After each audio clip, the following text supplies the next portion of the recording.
Welcome to Men's Talk. It is Monday night Men's Talk. Thank you for joining us. We're here to talk about real issues with real men. And this week we've been reminded about the 10 Commandments. My parents were actually huge on the 10 Commandments. We have a family group text. So it's like me, my mom, my dad, my brother, my sister, and we'll all chat throughout the week, especially during like the debate and stuff like that. But yeah, my dad and my mom, they're always saying, and I've always said for years, follow the 10 Commandments. So yeah, it's kind of funny. They just preached about that. But yeah, so that's what we grew up with. The biggest rule that my dad always had was keep your mom out of trouble and make sure your sisters were always safe. That was my live free and like follow those rules no matter what happens in life. Make sure your sisters are okay and keep your mom out of trouble.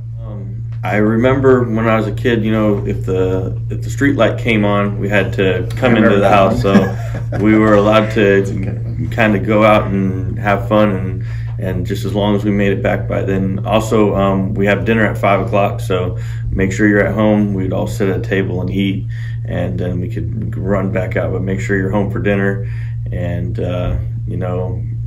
you know, bedtime, no noise, be quiet, or else. So,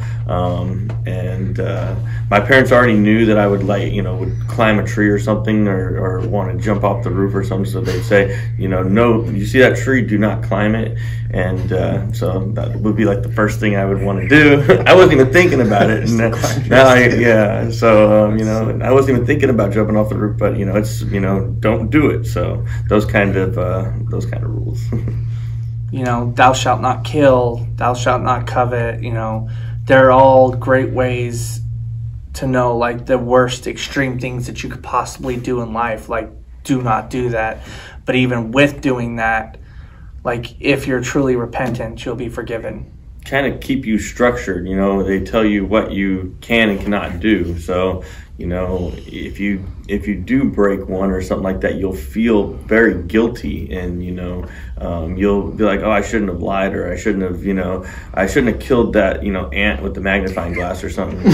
Like I thought it was fun at the time, but I didn't realize that it was bad to do. So now I'm not out there killing ants with the magnifying glasses, and it just gives you a structure and to follow. It is the known secret to living free of guilt, shame, and condemnation.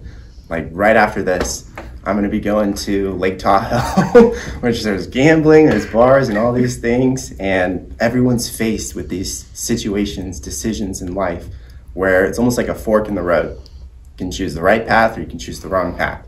And whenever you're faced with that decision, most people, it's almost like a red flag, an indicator goes off in your mind and you're catching it. And you're like, what's the right thing to do here?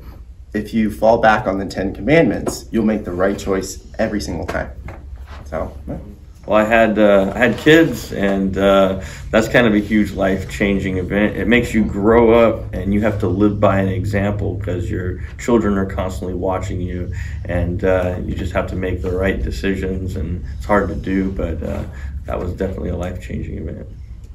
Junior year at Sac State, I had a baby on the way, and told everyone, and I can't tell you how many people actually recommended having an abortion, which is out of my mind completely. And I prayed on it just because it was like half of the people I spoke with said had the baby. Half of the people I spoke with, believe it or not, especially a lot of students, said you should get an abortion. So it was just crazy to even hear that type of recommendation. So I prayed on it as hard as I could. The first time in my life I ever heard the voice of God, and he said, absolutely not, no. So that was a huge turning point for me. Jenny was my life-turning event. I was in a lot of trouble when I was younger. I did a lot of stuff I really shouldn't have. And she helped me grow, and in more ways than one. I was kind of a punk when I met her, so I've kind of calmed down in my older age, and she kind of put me on the right path to being a good human being. Well, thank you for joining us on a Monday night Men's Talk. We believe that as iron sharpens iron, so too one man sharpens one another. And remember, God loves you, and so do we.